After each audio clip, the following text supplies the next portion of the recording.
All right, let's just jump straight into it. If you're anywhere near B2B sales or marketing, you've lived by one rule for years, right? It's all about that perfect list of target accounts. But what if that whole idea, that list, is just becoming totally obsolete? Today we're going to talk about how AI is completely changing the game. We're shifting from just targeting static companies to engaging with the real, living, breathing buying committees inside them. And we're going to see how this change is the key to turning those little intent signals into what every single sales leader is after: real, predictable revenue. So let's kick things off with a problem that, well, I'm pretty sure every single B2B leader is feeling in their bones right now. There's this fundamental flaw in how most of us are still doing ABM. And frankly, it's causing a ton of frustration and, just wasted effort. Now, seriously, think about it for a second. You've got your list, right? Your messaging is dialed in. Your teams are grinding harder than ever. So why does so much of that outreach just miss the mark? Why does it feel like you're just shouting into the void?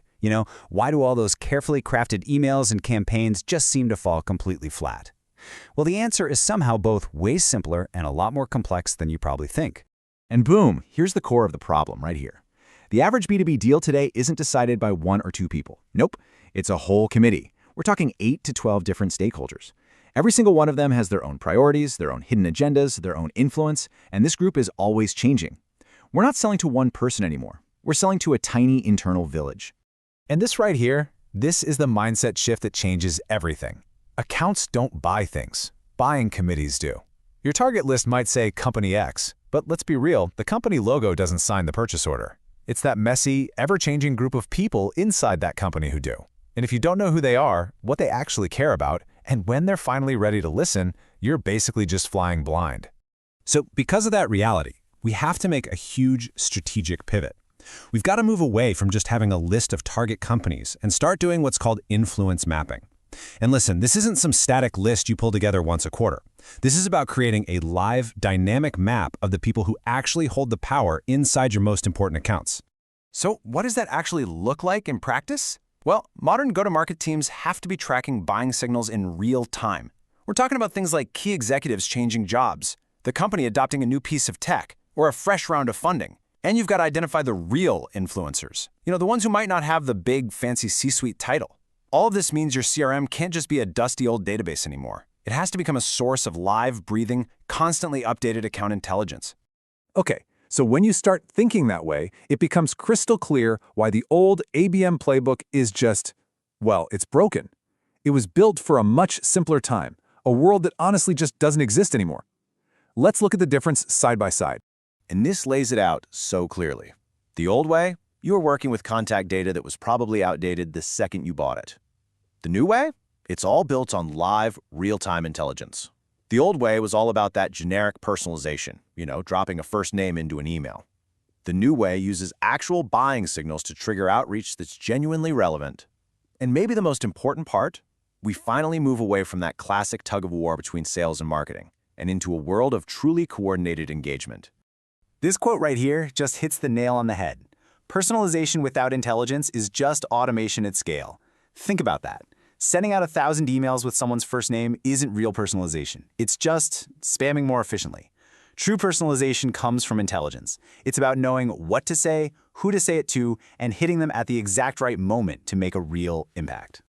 Okay, that all sounds great, but how do you actually do any of this? How is it even possible? Well, the engine that powers this whole new model is AI-driven go-to-market orchestration. It's the system that takes all this complexity and turns it into a clear, actionable strategy.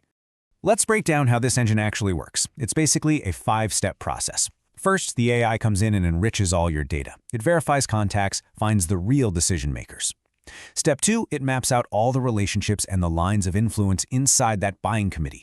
Then step 3, it uses all those intent signals we talked about to trigger engagement at the absolute perfect moment. Fourth, it orchestrates that engagement across all your channels. We're talking email, LinkedIn, even outbound calls. And finally, and this is the magic, it prioritizes the accounts that are actually ready to talk. So your sales team is only focusing on opportunities that can turn into revenue. And this is such a critical distinction. This is orchestration, not just outreach. We're moving way beyond just sending more messages. This is about making sure that sales, marketing, and even customer success are all singing from the same song sheet. working from the same live intelligence, and hitting the right people with the right message in a totally coordinated way. But of course, the big question is, so what? Why does any of this really matter? And the answer is the holy grail for any revenue leader, a predictable pipeline.